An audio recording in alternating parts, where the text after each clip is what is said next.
আচ্ছা, তোমার কাছে আজকে আমার প্রশ্ন হচ্ছে যে ম্যাক্সিমাম ছেলেরা এরকমটা কেন করে যে বাসায় বউ আছে, সুন্দরী বউ আছে, এরকমটাও দেখেছি আমি। তারপরেও বাইরে সুন্দরী মেয়ে দেখলে ভালো লাগে। মানে বউকে বলে, বউয়ের সাথেও এটা শেয়ার করে যে ওই মেয়েটার মতো হবা, ওই মেয়েটার মতো সাজবা, ওই মেয়েটার মতো দেখতে লাগতে হবে তোমাকে। মানে এরকমটা কেন হয়? বাড়িতে বউ থাকতেও মানে সুন্দরী মেয়েদের প্রতি আকর্ষণ কেন থাকবে? এই এইসব প্রশ্ন তো আমাকে করে তো লাভ নাই, তাই না? আমার তো এইসব এক্সপিরিয়েন্স নাই। আচ্ছা, এক্সপেরিয়েন্স না থাকুক, তুমি বলো। আমি প্রশ্ন করেছি, বলবা না? আর আমি তো রেগে যাব না তুমি বললে। বাদ দাও। বলো।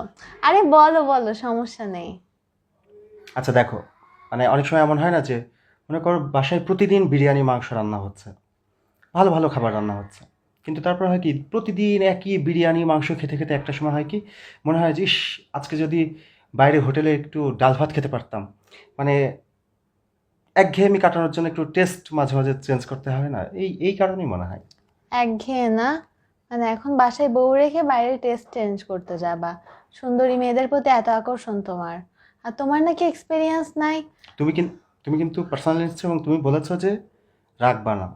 তখন আমার রাগ হচ্ছিল না, এখন আমার রাগ হচ্ছে, কি করব?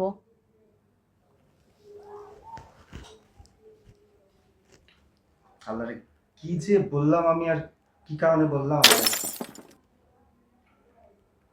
আর শোনো, তুমি যে বললে না, ওইদিকে কি? যা হচ্ছিল বাদ দাও। তুমি যে বললে না যে একঘেয়ে হয়ে যায়, গ্রামের দাদি চাচিরা কি বলে জানো? যে যখন একটা পুরুষ মানুষের বিপদের পর বিপদ আসতে থাকে, তখন বিয়ে করতে হয়, বউ এসে বিপদ উদ্ধার করে দেয়।